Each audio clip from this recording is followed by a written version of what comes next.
Viewers அனைவருக்கும் வணக்கம். இன்னைக்கு நம்ம யாரை பத்தி பார்க்க போறோம்னா வருண பகவானை பத்தி பார்க்க போறோம். வருணன் என்பவர் இந்து மதத்தில் காணப்படும் கடவுள் ஆவார். இவர் ஆகாயம், கடல் மற்றும் மலை போன்றவற்றைக்கு அதிபதி ஆவார். வருணன் முக்கியமாக நீரின் கடவுள் என்று அழைக்கப்படுகிறார். வருணனை பற்றிய குறிப்புகள் ரிக்வேதம் மற்றும் தொல்காப்பியத்தில் காணப்படுகிறது. இவர் காசிப முனிவரின் மகனாக கருதப்படுகிறார். இவரின் இருப்பிடம் வருணலோகம், அதாவது கடலாகும். வருணனின் ஆயுதம் வில், வருணாஸ்திரம் மற்றும் பாசக்கயிறு ஆகும். வாகனமாக மகரம் விளங்குகிறது. இது முதலையாக இருக்கலாம் என கருதப்படுகிறது.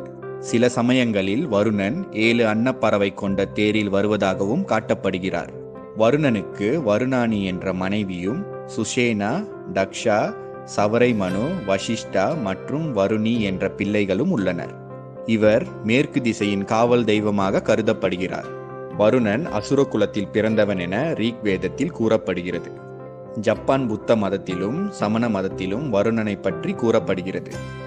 ஜப்பான் மொழியில் வருணனை சுய்தேன் என்றும், பழைய மலாய் மொழியில் வருணனை வருணா என்றும் அழைக்கின்றனர். ராமாயண காப்பியத்திலும் வருணனை பற்றி தகவல்கள் இருக்கின்றன. ராமாயணத்தில் ராவணன் சீதையை கடத்தி கொண்டு இலங்கைக்கு செல்கிறான்.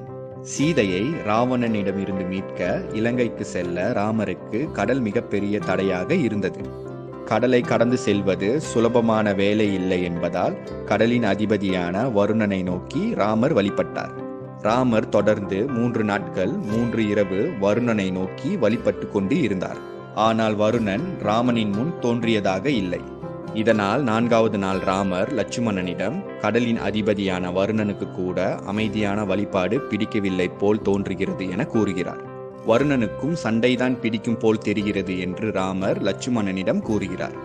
பிறகு ராமர் தனது அம்பை எடுத்து கடலில் எய்து கடலை வற்ற வைக்கப் போவதாக லட்சுமணனிடம் கூறுகிறார். லட்சுமணன் தடுத்தும் ராமர் கோபத்தால் அம்பை கொண்டு கடலை தாக்கினார். ராமரின் அம்பால் கடல் நெருப்பாக மாறி கொதிக்கும் எரிமலை போல வெப்பமாக மாறியது. இதனால் கடலுக்கு அடியில் இருந்த வருணன் சூடு தாங்க முடியாமல் வெளியே வந்து ராமரை வணங்குகிறான். பிறகு வருணன் கடல் ஆழமானது என்றும் ஓடிக்கொண்டிருக்கும் அதன் தன்மையை மாற்ற முடியாது என்றும் ராமரிடம் கூறுகிறார். இதனால் தனக்கு எப்படி ராமருக்கு உதவி செய்வது என்று தெரியவில்லை என ராமரிடம் கூறுகிறார். பிறகு வருணன் ராமரை நோக்கி, அன்பின் வடிவமான ராமர் இப்படி கோபம் கொள்வது ராமரின் தன்மை இல்லை என கூறி வணங்குகிறார். பிறகு வருணன் ராமரிடம் ராமரின் படை இலங்கையை நோக்கி கடல் மேல் கட்டும் பாலத்திற்கு எந்த பிரச்சனையும் கஷ்டமும் தரமாட்டேன் என கூறுகிறார். ஆனால் சிலர் இந்த ராமாயண காட்சியில் வருவது கடலின் அதிபதி சமுத்திரன் என்றும் தண்ணீரின் கடவுள் வருணன் இல்லை என்றும் கூறுகின்றனர். எப்படி இருப்பினும் தொல்காப்பிய புத்தகத்தின் மூலம் வருணன் மிகவும் பழமையான தமிழ் கடவுள் என தெரிகிறது. தொல்காப்பியத்தில் வருணன் கடலை ஆட்சி செய்வதால் கடலோன் என்று அழைக்கப்படுகிறார். இந்த வீடியோ தண்ணீரின் அதிபதியான வருணனை பற்றி சிறிய தகவல் உங்களுக்கு கொடுத்துருக்கோன்னு நம்புறேன். மீண்டும் அடுத்த வீடியோவில் உங்களை சந்திக்கிறேன். நன்றி, வணக்கம்.